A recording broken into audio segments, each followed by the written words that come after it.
कभी भी हज यात्रा पर उंगली नहीं उठाई जाती, जकात पर उंगली नहीं उठाई जाती, रोजा पर उंगली नहीं उठाई जाती। लेकिन दीपावली आएगी तो प्रदूषण होगा, होली आएगी तो पानी बर्बाद होगा, और अब कांवड़ यात्रा होगी तो तरह तरह की बातें। सब लोगों में सब प्रकार के लोग होते हैं, ऐसा नहीं कि सब ठीक होता है, कुछ अच्छे भले बुरे होते हैं, सभी में होते हैं। किसी जितने मजहब है उन मजहबों में भी अच्छे भले बुरे लोग हैं। अब कांवड़ यात्रा पर जो उंगली उठा रहे हैं, हमको तो लगता है निश्चित रूप से उनको मानसिक बीमारी है।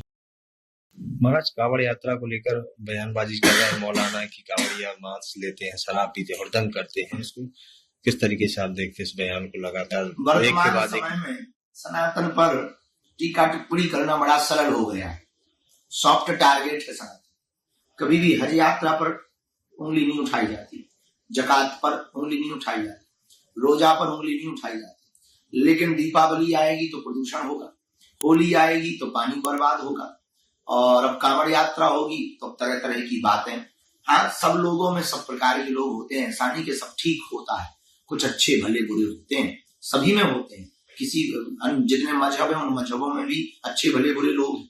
उसी प्रकार सब समाजों में, सभी वर्गों में, सभी लाइनों में अच्छे भले बुरे लोग होते हैं। न्यूज में भी अच्छे भले बुरे लोग होते हैं, जैसे उसी प्रकार इस संत लाइन में भी अच्छे भले बुरे होते हैं। कुछ काल नहीं होते, कुछ साधु होते, कुछ असाधु होते, नेताओं में भी ऐसे होते, अभिनेताओं में भी ऐसे होते। तो फिर भी इसके बाद सनातन धर्म के ऊपर उंगली उठाना, इससे ये सिद्ध होता है कि सनातन धर्म को सॉफ्ट टारगेट बनाया गया। इस देश में सनातन धर्म से लोगों की आस्था उठे, सनातन में आपस में विद्रोह उत्पन्न हो, इसलिए बार बार टीका टिप्पणियां भगवानों के ऊपर, कभी मंदिरों के ऊपर, कभी त्योहारों के ऊपर, कभी सनातन की परंपरा के ऊपर की जाती है। अब कांवड़ यात्रा पर जो उंगली उठा रहे हैं, हमको तो लगता है निश्चित रूप से उनको मानसिक बीमारी है और वो विक्षिप्त है। कांवड़ यात्रा भगवान महादेव के प्रति श्रद्धा का प्रतीक है। अब कोई कैसे जा रहा, वो उसकी निजी आस्था है, वो अपनी आस्था से जा रहा, कि जल भर के जा रहा, हल चल करके जा रहा, वो उसकी अपनी निजी आस्था है।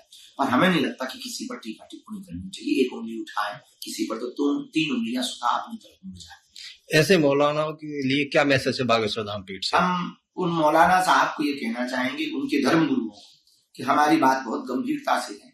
यदि वो अभी कांवड़ पर बोलेंगे और कल के दिन हम आपके ऊपर बोलेंगे तो आपको फिर बड़ी मिर्ची लगेगी। इसलिए उनके जितने भी विशिष्ट धर्म गुरु हैं, ऐसे मौलाना के खिलाफ में तत्क्षण एक फतवा जारी होना चाहिए। एक तरफ योगी सरकार है, योगी सरकार ने तमाम चीजें लाइसेंस के लिए बात कर दी है, जितनी फूड दुकानें लाइसेंस हो, और भी जो मांस की दुकान है प्रतिबंध लगा दिया है। इसको बहुत उत्तम है, पवित्रता बहुत आवश्यक है।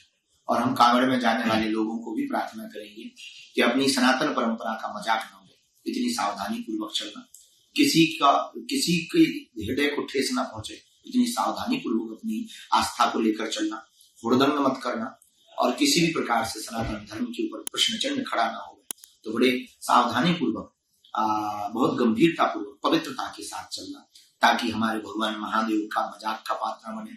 कांवड़िया, एक कांवड़िया के कारण सभी कांवड़ियों के ऊपर उंगली न उठे, क्योंकि सब बुरे नहीं होते। एक आध कोई बीच में अगर बुरा भी हो तो उससे भी हम प्रार्थना करेंगे कि और जगह और यात्राएं, उन यात्राओं में तुम उपद्रव कर लेना, पर कांवड़ यात्रा में उपद्रव मत करना, ताकि सनातन धर्म पर प्रश्न चिन्ह खड़ा हो।